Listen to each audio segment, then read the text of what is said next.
Bueno, buenos días con todos. Mil disculpas por no estar presente o de hecho presencialmente, pero aprovechamos un poquito la tecnología para poder no fallar al compromiso que tenemos para con ustedes. Mi nombre es Henry Cadena Povea, soy psicólogo de profesión, docente de la Universidad Técnica del Norte, trabajo también como psicólogo emergencista y claro, nuestro trabajo se ha venido ampliando un poquito en este contexto de la crisis sanitaria por la que estamos atravesando. Y en relación a eso y para cuidarnos un poquito más, es que mi intervención va a ser pregrabada con el objetivo de poder responderles a ustedes o conectarme con ustedes y hacer o darles respuesta a las preguntas que esta pequeña intervención puede enriquecerles o pueda generarles. Primero, agradecer por la invitación a este proceso de trabajar con todo lo que tiene que ver en estas temáticas que están trabajando ah, dentro de los talleres de diálogos públicos, centrada en las restricciones que tiene la pandemia. Para nosotros es importante y agradecemos la invitación de Corape. De hecho, entendemos el proyecto que están manejando y queremos aportar en un proceso en el que se considere eh, la visibilización de la importancia que tiene generar una cultura centrada en el cuidado de la salud mental y emocional. La crisis sanitaria, la verdad, ha generado, mejor dicho, nos ha dado un jalón de orejas porque nos ha generado un cambio completamente drástico de los hábitos a los que estábamos acostumbrados. Generar un hábito lleva bastante tiempo. Que nos cambien drásticamente ese hábito, obviamente nos sacó de la zona de confort y nos puso a intervenir y a ingeniar nuevas formas de hacer frente a las situaciones. En este contexto, por mantener el bienestar comunitario común que tenemos todos y que necesitamos todos tener presente, se vino trabajando en este contexto de hablar o de literalmente etiquetar mal y mal interpretar el distanciamiento físico. ¿Okay? Si bien necesitamos de esta separación física, este espacio físico entre unos y otros, el distanciamiento social no tenía que haber sido tomado literalmente para no generar aislamiento individual y hasta o grupal en casos de algunos familiares. Esto ha venido desatando algunas alteraciones en todo lo que tiene que ver con la salud mental.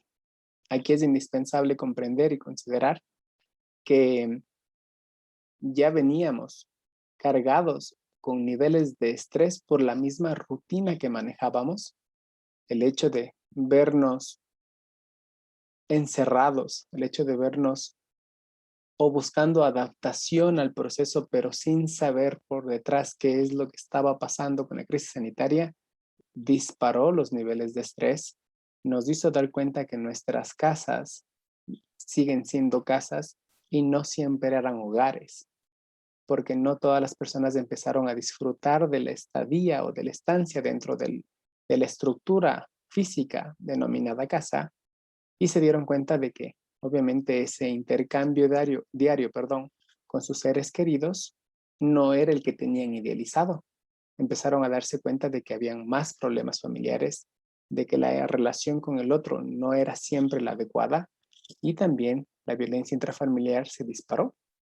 Pero aquí no nos podemos olvidar de las poblaciones, especialmente las GLBTI, en las que tuvieron que vivir por mucho tiempo mientras duró el confinamiento con familiares homofóbicos, sobreviviendo literalmente al maltrato que han sufrido y al rechazo que han sufrido por su orientación sexual.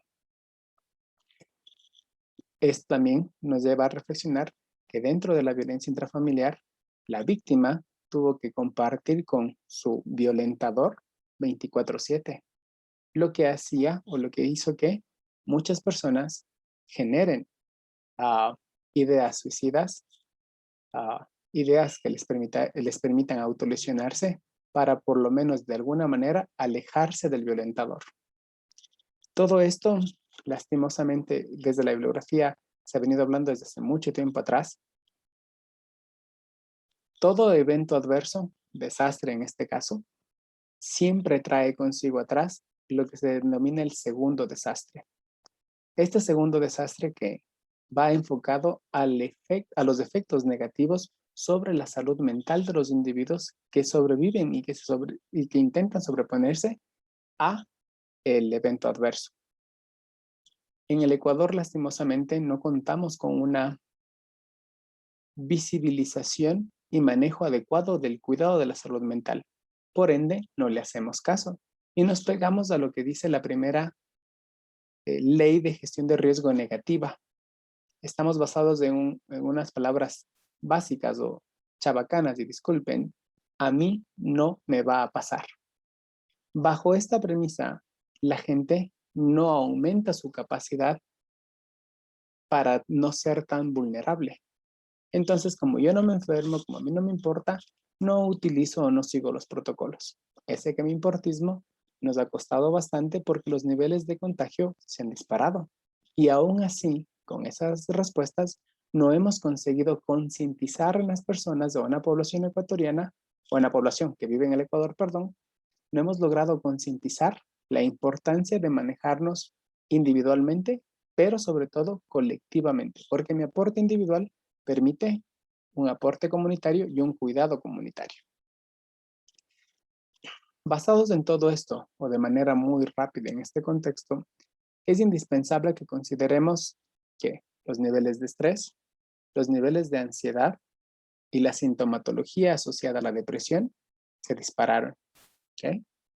Los niveles de estrés, por todas las premisas o las aristas que ya fuimos topando, relacionadas a este contexto de no saber qué pasa afuera, no estar seguro con un trabajo, para quienes trabajaron o quienes dependen de un trabajo diario, no tener el ingreso diario para tener la seguridad de su familia.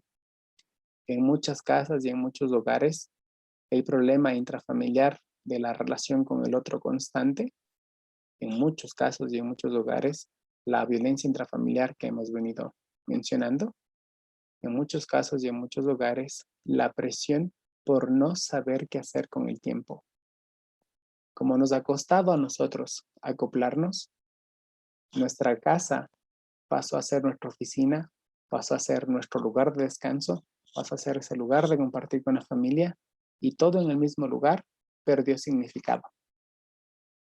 Al perder significado, me estreso más porque no logro separar. Para muchas personas, irse al trabajo es un proceso o formaba un proceso de desconectarse, regresar a su casa y reactivarse nuevamente para el día siguiente hacer lo mismo. Como se perdieron estos espacios, obviamente el estrés se disparó, pero empezó a asomar algo curioso que es la ansiedad. Esta ansiedad, que nos empezó a carcomer a todos, nos llevó a generar hábitos nocivos. Muchas personas potenciaron o incrementaron su nivel en relación al consumo del tabaco, al consumo del alcohol, en algunos casos al consumo de sustancias psicotrópicas, pero también al proceso de refugiarse en el trabajo, tratar de trabajar la mayor cantidad de tiempo para que, mejor dicho, para la redundancia, perdón, para no sentir el tiempo. Sin embargo, no se dieron cuenta que estos hábitos negativos empezaron a carcomer al individuo hasta empezar a somatizar. ¿Qué significa? Que el cuerpo empiece a pasar factura, que el cuerpo empiece a reaccionar, pero no necesariamente con una causa o con una lesión médica, sino por una alteración asociada al estrés, pero que ahora se potenció con la presencia de la ansiedad. Lastimosamente, la ansiedad más del estrés incrementaron por igual los niveles de hostilidad en los individuos. Las personas se empezaron a poner o empezaron a desarrollar mayores niveles de agresividad. ¿Por qué? Porque estamos en un contexto ecuatoriano o latinoamericano que nos ha enseñado que no tenemos que ser débiles, sino al contrario, que cuando nos sentimos débiles o vulnerables tenemos que portarnos fuertes. Para portarnos fuertes tenemos que ser toscos. Y lastimosamente esa tergiversación de fortaleza se ha venido visibilizando a través de imponer un algo para que no me vean a mí como una parte débil. En este contexto, la suma del estrés, la ansiedad y rasgos de hostilidad traen como consecuencias secundarias sintomatología asociada a la depresión. ¿Qué quiere decir esto? La sintomatología asociada a la depresión empieza ya a pasar de ese me siento triste a ese ya tengo una tristeza fundada que me está impidiendo el desarrollo diario de mi vida cotidiana. Es ahí donde empezaron a darse cuenta que estar triste no es estar deprimido, que la depresión conlleva muchas más cosas que impide o invalida el desarrollo adecuado de una persona. Con este contexto, empezamos a ver que las personas se empezaron a distanciar físicamente porque así decía la regla. Y el distanciarse físicamente hizo que cada persona se aísle. Al aislarse, no hubieron procesos de catarsis, es decir, procesos que permitan desahogarse. El Ecuador es un país, bueno, las personas que vivimos en el Ecuador tenemos una cultura muy fuerte, muy bonita de hecho, pero muy fuerte, asociada al compartir con otros. Siempre hemos invitado a alguien a tomar un cafecito, a tomar unas cervezas, un espacio que les permita siempre hablar. Este proceso de hablar entre unos y otros nos permite a los ecuatorianos tener mejores niveles de resiliencia. Pero en este chit-chat, en este chismoseo, en esta contarle al otro lo que pasa, yo lo que estoy haciendo es catarsis, botando lo que me pasa. Y en muchos casos, tratando de escuchar algunos consejos que me puede brindar mi compañero o la compañera a quien yo estoy acudiendo para conversar, entre comillas, y expresar mi sentir. Desde ahí, el hecho de perder, porque nos pedían un distanciamiento social, hicieron que cada uno nos pongamos en una burbujita. Como no teníamos a quién contar lo que nos estaba sucediendo, de una u otra manera nos empezamos a limitar más en el contexto de cómo voy a proceder en relación a, porque ya no había quien me escuche, ya no había quien me oriente, ya no había quien me acolite a tratar de entender qué me pasaba. En algunos casos hay que reconocer que muchos se centraron a leer para autoayudarse. En otros casos, no se centraron en buscar formas de ayuda y trataron de entender que si no pueden avanzar con eso, la solución más fácil, entre comillas, era quitarse la vida. Por ende, los niveles de suicidio también se incrementaron en el país. Yo les voy a presentar, bueno, les voy a leer algunas niveles de intervención en primeros auxilios psicológicos para el cuidado de la salud mental que se aplicaron a través del Ministerio de Salud Pública de la mesa número 2, en el sentido de poder activar el trabajo de los psicólogos para servir a la comunidad con el fin de mitigar todos los aspectos que estén asociados a una alteración en el campo de la salud mental. Yo aquí tengo que ser muy sincero. Es muy cierto que empezamos nosotros a trabajar, o mejor dicho, todos los psicólogos tenemos que trabajar contracorriente, rompiendo tabúes muy fuertes. El psicólogo está determinado, está considerado que es para que atiende solo a personas locas y lastimosamente no es así. La verdad es que trabajamos con personas que tienen problemas con el fin de encontrar una mejor o estrategias adecuadas para trabajar en una mejor calidad de vida del individuo. En la actualidad, asistir al psicólogo ha tenido sus incrementos, pero todavía siguen sus restricciones por este miedo o por este tabú de que si voy allá estoy loco, ¿cierto? Y me da vergüenza pedir ayuda porque me enseñaron desde pequeñito que no tengo que mostrarme débil ni mucho menos pedir ayuda.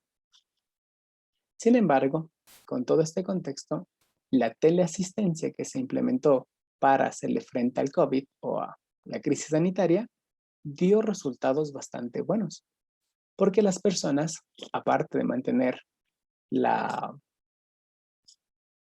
privacidad, ¿sí? Y el cuidado de su información, no debía tener un contacto directo con el otro.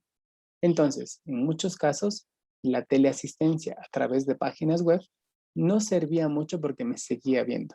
pero la teleasistencia brindada por medios telefónicos tuvo mayor acogida porque o yo chateaba o yo llamaba por teléfono y conversaba con otro desconocido que no siempre podía ver mis expresiones. Si yo estaba llorando, si yo estaba ansioso, si me ponía mal. Un limitante para nosotros los psicólogos, pero que tuvimos que readaptar los protocolos de intervención para poder trabajar de manera adecuada en el cuidado de salud de esa persona. De esta manera, el Ministerio de Salud Pública, algunos colegios de psicólogos, algunas instituciones educativas donde se oferta la carrera de psicología, pusieron todo su contingente para aportar de manera voluntaria en el cuidado y el bienestar de la salud mental de los individuos. Yo me voy a permitirles leer, discúlpenme un momentito, las cifras con las que se ha venido trabajando, especialmente en los últimos procesos que voy a anexar para que les compartan a ustedes, haciendo un corte literalmente hasta el 30 de diciembre del 2020, ¿sí? Nosotros hasta el 30 de diciembre del 2020, hasta el 31 de diciembre, perdón, 2020, reportamos a nivel nacional 302.340 atenciones. De ese número reportado, se trabajaron en diferentes países, en diferentes provincias de la ciudad, del país, y se trabajaron de manera, o se tabularon de manera regional, considerando que la región 1, la zona 1 para nosotros, representó o tuvo un contexto de 3.271 atenciones telefónicas o teleasistencia en el proceso de poder brindar estrategias para el cuidado de la salud mental. La zona que más logró tener cobertura enfocada o asociada a la ayuda de teleasistencia fue la zona número 3, ¿sí? En la zona número 3 se trabajaron 9.620 atenciones y claro, cada una está en este contexto de hacer un triage. Quienes eran solo psicoeducación, es decir, enseñar de manera adecuada a comprender lo que está pasando para, a través de entender, poder reestructurar mi comprensión hacia ese fenómeno y buscar las herramientas para hacer frente a ese fenómeno. En el código amarillo se trabajaron con primeros auxilios psicológicos con técnicas como el control de la respiración, el manejo de la ansiedad, el manejo del estrés, pero sobre todo el comprender cómo yo puedo trabajar y cómo puedo manejar mis emociones. Y con código rojo estuvieron ya atenciones directas de psicología clínica y atenciones directas de psiquiatría. Estos ya fueron casos específicos reportados y enviados para que de una u otra manera se puedan trabajar con mucho más tiempo y de mucha mejor manera, específicamente desde técnicas psicológicas. Increíblemente, la zona 1 fue la que más telepsicología clínica requirió a nivel nacional en el año 2020, con cortes el 31 de diciembre. En la zona 1 atendimos 1.790 casos a nivel nacional con telepsicología clínica con quienes se tuvo que hacer seguimiento para poder trabajar y mitigar los efectos negativos asociados o que estaban llegando hacia la salud mental de los individuos. ¿Okay? Pero curiosamente, la zona 8 fue la que mayor fuerza tuvo, o la que mayor, perdón, necesidad tuvo asociada a telepsiquiatría, es decir, a un contexto mucho más amplio para manejar ya con fármacos el contexto de podernos adecuar o manejar en el proceso de poder autorregular el contexto de la salud mental. De este proceso es indispensable que nosotros estemos conscientes en qué edades y en qué sexo se aplicó mucho más. ¿Será que los hombres o será que las mujeres requirieron mucha más ayuda psicológica?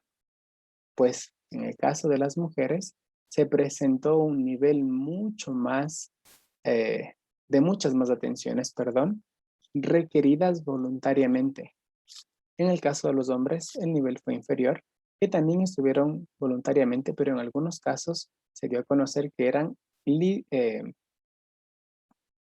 conectadas por una tensión hacia la pareja femenina y que después pasaba hacia su pareja masculina. ¿Ok?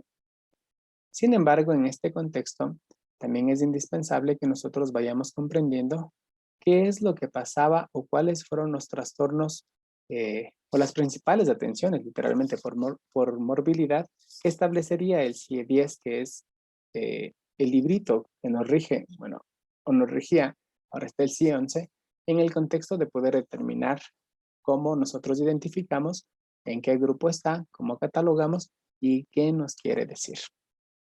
Dentro del CIE-10, del F40 al F48, hay una denominación que se llaman trastornos neuróticos secundarios a situaciones estresantes y somatomorfas. Ese fue el que más se disparó y el que más se detectó en todas las intervenciones que hemos tenido. Sin embargo, hay que considerar que los trastornos del humor afectivo también tuvieron una significancia representativa en todos los eventos que atendimos y que todos están asociados a estrés, a ansiedad y a rasgos asociados a la depresión.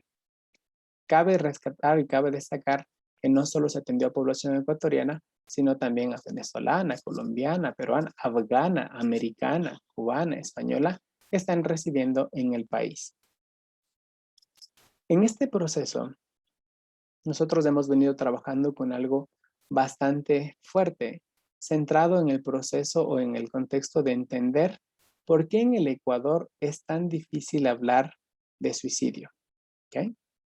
Si bien es cierto, y me saco el sombrero ante muchos de ustedes por saber manejar muy bien una información, es indispensable que nosotros comprendamos que hablar de suicidio en el Ecuador también es un tabú y está tergiversada la información.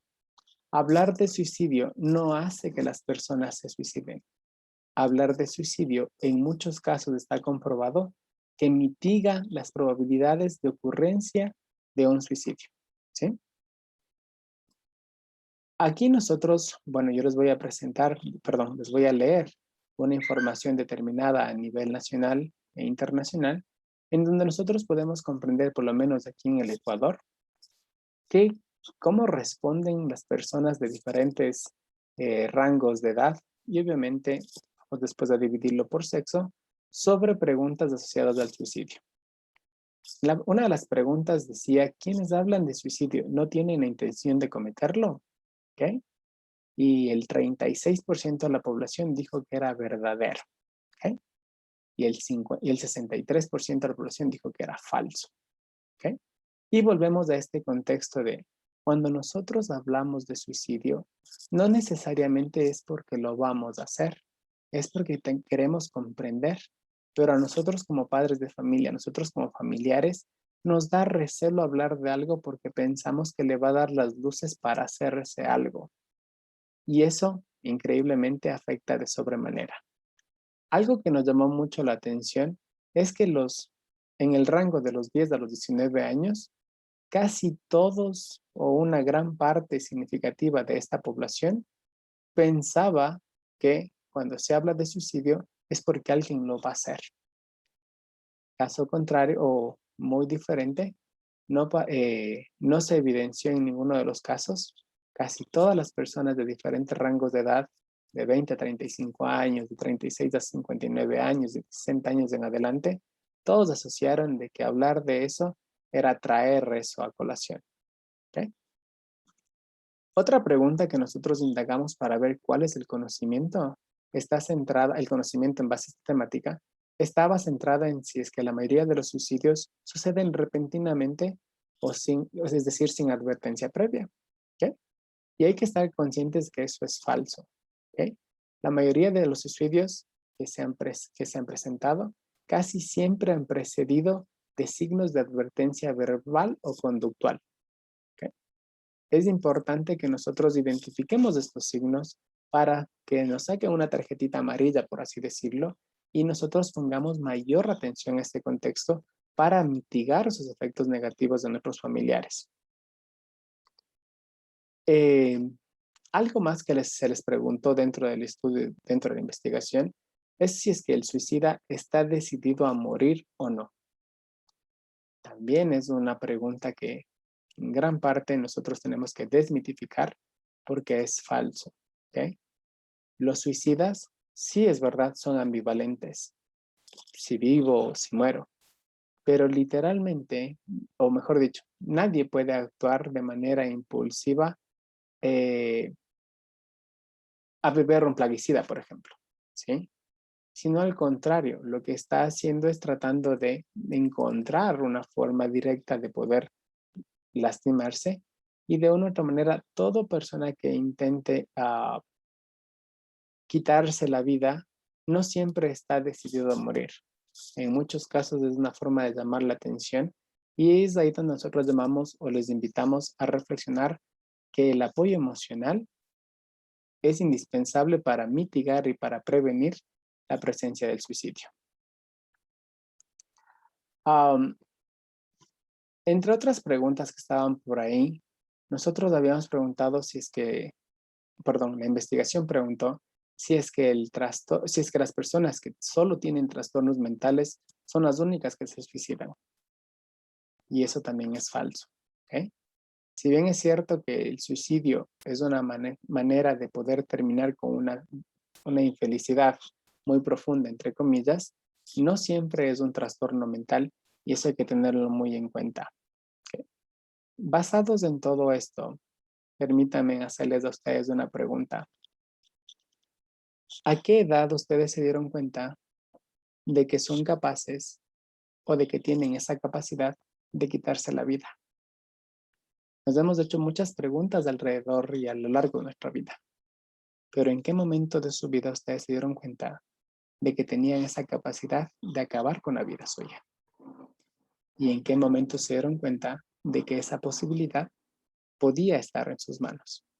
Es decir, ¿en qué tiempo o en qué edad de su vida por su cabecita pasó esta idea de terminar con todo? A todos nos ha pasado. Es muy difícil que alguien diga, no, yo nunca he sufrido esto. No, al contrario, es un contexto casi normalizado en nuestro desarrollo y que hemos aprendido a sobrellevarlo con la resiliencia que hemos generado, con el apoyo que hemos tenido. Lastimosamente, no en todos los casos ha sido así. Al no ser así en todos los casos, hemos tenido o hemos perdido familiares y conocidos. ¿Cómo trabajar o cómo enfocar o por qué topo estos temas especialmente con ustedes en esta área de la comunicación? Porque la solución, mejor dicho, una de las soluciones y de los pilares de la solución es la psicoeducación.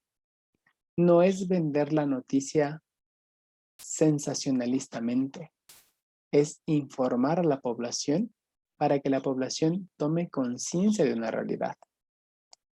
Si bien es cierto, yo también respeto los medios que se utilizan para transmitir una información, es indispensable que también se comprenda cuál es el impacto que se da de una información o cuál es el impacto que puede llegar a tener una información en el pensar de la gente, en el incidir en las personas, en el hacer que las personas tomen conciencia positiva, no impuesta, sino reflexiva sobre la situación.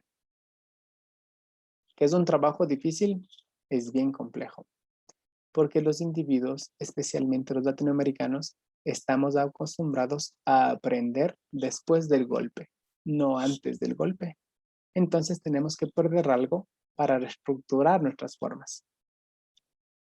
Los medios de comunicación, las formas de comunicación deberían ir enfocadas en generar espacios que me permitan reflexionar sobre lo que está sucediendo, entender lo que está sucediendo y aportar sobre mi entender de lo que está sucediendo. Si se lograsen hacer esas tres cosas, los individuos van a sentir que no se les está imponiendo, sino que se les está invitando y se les está haciendo caso desde su realidad para mejorar su realidad. Hay propagandas como las que sacó el municipio de Guayaquil, excelentes propagandas, gráficamente muy buenas. Lastimosamente no son efectivas. Y no son efectivas porque no llevan a la interiorización de la información. Lastimosamente, este tipo de estrategia comunicacional mal utilizada logró desarrollar lo que nosotros conocemos como fatiga pandémica. La fatiga pandémica es cuando uno ya está cansado de todo lo que me están diciendo sobre el cuidado. Y bueno, aquí voy a hacerles una pregunta a ustedes. ¿Cuántas veces desde que empezó la pandemia ustedes han escuchado: ponte gel antiséptico, lávate las manos, cámbiate de ropa, haz todo un protocolo? Los protocolos se nos han repetido y los sabemos de memoria, ¿cierto? Pero ¿cuántos los aplicamos realmente? ¿Cuántos los estamos llevando en su realidad? Con esta fatiga pandémica, ¿qué pasa? Las personas empiezan a dar cuenta de que no sirven. Y no porque no tengan efectividad, sino porque a mí no me están haciendo daño o a mí no me están cubriendo de ese famoso daño. Y yo tengo esa concepción porque tal vez no he perdido a nadie. Entonces, esa falta de comprender la realidad desde la psicoeducación y una información que me lleva a la reflexión hacen que yo siga generando rechazo al mismo. Desde aquí es indispensable que se promueva cómo cómo promover la comprensión de una noticia o de una realidad para generar conciencia y que esta conciencia me aporte a mí al cambio enfocado a la generación de una cultura del cuidado de la salud mental. Es un trabajo difícil, es un trabajo súper largo, es un contexto eh, que puede llevar a una discusión casi eterna. Sí, es un contexto que puede llevar a una discusión casi eterna. Que aquí no es quien gana, aquí no es quien pierde. Aquí es quien logra aportar de manera significativa para generar un cambio a nivel estructural y a nivel comunitario. Entonces, tal vez una de las preguntas podría ser: desde mi rol de comunicador, ¿cómo tengo que hacer frente a una noticia que no siempre sabemos? Pues bien, si es cierto que tal vez no tenemos acceso a la parte cuantitativa, es decir, de números en lo que está pasando, nosotros podemos trabajar con la parte enfocada a la reflexión desde otras experiencias. Existe el caso de un niño de 9 años, si es que no estoy mal y es que la memoria no me falla, americano, no aquí en la zona de Ecuador, ¿sí? Americano, que sus padres no identificaron las características de las afectaciones que le estaba provocando el encierro, el cambiar de hábitos, el cambiar de estructura diaria a una estructura diaria privatizada. Y privatizada me refiero a estar encerrado.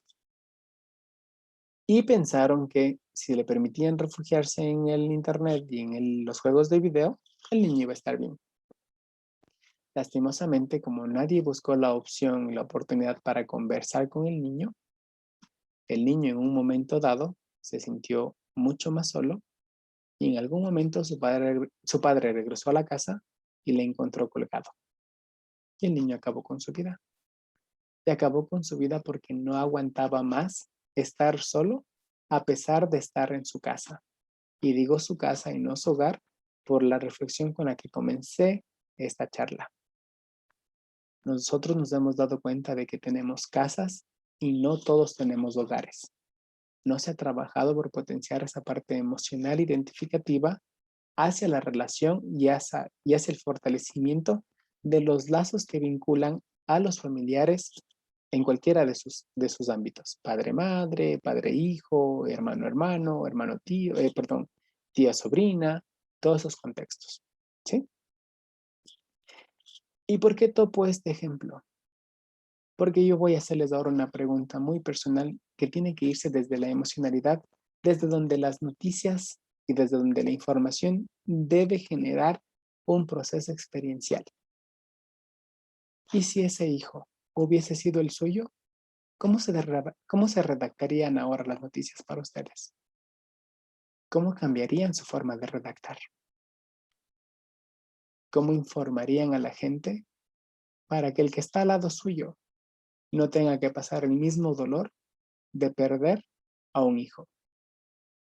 Cuando nosotros hablamos de duelo, tenemos que pensar que socioculturalmente, se nos ha enseñado que cuando perdemos nuestra pareja, somos viudos. Cuando perdemos nuestros padres, somos huérfanos. Pero no hay un término cuando perdemos nuestros hijos. Y por eso me voy a esa parte emocional. Porque ese dolor no tiene palabras para describirse. No se comprende en muchos casos. Y la gran pregunta, ¿ustedes le desearían eso a la persona que tienen al lado ahorita? Espero que no. De ser así, les invito a reflexionar en cómo estamos llevando la información y en cómo estamos dando la información. ¿Estoy desde el lado amarillista o estoy desde el lado que me permita a mí generar una reflexión enfocada en un cambio generacional, literalmente? Si bien es cierto, no todas las noticias ganan espacio cuando no son amarillistas o sensacionalistas, siempre las noticias que aporten, por lo menos con un grano de arena, como se dice típicamente, van a generar mayor impacto porque lograron cambiar por lo menos una vida. Si su trabajo, al igual que el nuestro, en la docencia o en la psicología, logra incidir en uno solo y mejorar la calidad de vida de una sola persona, el trabajo está realizado. A eso les invito, perdón, en este punto les invito a reflexionar sobre eso. Les invito a que nos demos todos cuenta de cómo estamos haciendo el trabajo. ¿Quiero vender para reconocerme o quiero escribir para cambiar? Una gran pregunta que siempre tendrán las personas que trabajan en la comunicación y un gran reto también que tienen adelante. Esto es lo que yo en verdad les puedo aportar. Espero llevarles a la reflexión. Espero generar ese espacio en donde nos empecemos a dar cuenta del poder que tiene la palabra escrita y sobre todas las cosas, invitarles a buscar estrategias que permitan utilizar ese poder de la palabra escrita para cambiar vidas a lo bien. No hay que tener miedo de hablar sobre las cosas. Hay que saber enfocar muy bien cómo hablar sobre las cosas. No hay que tener miedo de hablar sobre los niveles de estrés, sobre qué provoca ansiedad, sobre qué provoca la depresión o la sintomatología asociada a la depresión. Y mucho menos hay que tener miedo de hablar sobre el suicidio. En estas épocas en las que estamos, ya no deberíamos hablar de cómo preservarnos con protocolos básicos, necesarios, muy necesarios, por cierto, porque las personas ya están entendiendo todo desde esta fatiga pandémica. Este es el momento de ponernos a reflexionar cómo mi noticia, cómo mi información puede llevar a la reflexión del individuo para que logre un cambio significativo en su persona. Significativo como individuo. Significativo, Dios mediante, como comunidad. Muchísimas gracias por ponerme atención. Mil disculpas por no estar presente físicamente. Me hubiese encantado compartir con ustedes, pero tengo que precautelar por todos. Y bueno, ya Kevin, quien es la persona que está a cargo de la logística, sabe un poquito las condiciones por las que no puedo estar presente, pero cualquier duda, cualquier comentario, yo estoy a las órdenes. Espero tener en alguna otra oportunidad la dicha de poder servirles de mejor manera y presencialmente. Para terminar, para no robarles mucho tiempo, les voy a invitar a que entren al siguiente link y es en Menti y ustedes escriban 3 palabritas y respondan a la pregunta que está planteada. Cuando eso suceda, vamos a ver cómo una lluvia de ideas en una nube de ideas puede llevarnos a una reflexión y sobre todas las cosas puede permitirnos mejorar la profesión desde la que nosotros trabajamos y aportamos. Muchísimas gracias por su atención Gracias por este espacio, gracias por la invitación y vuelvo a repetir mis disculpas por no estar presente físicamente con ustedes, pero haciendo uso de la tecnología, espero que este pequeño momentito en algo aporte a su crecimiento. Vuelvo a repetir, estoy a las órdenes de lo que yo les pueda servir y que tengan un excelente día.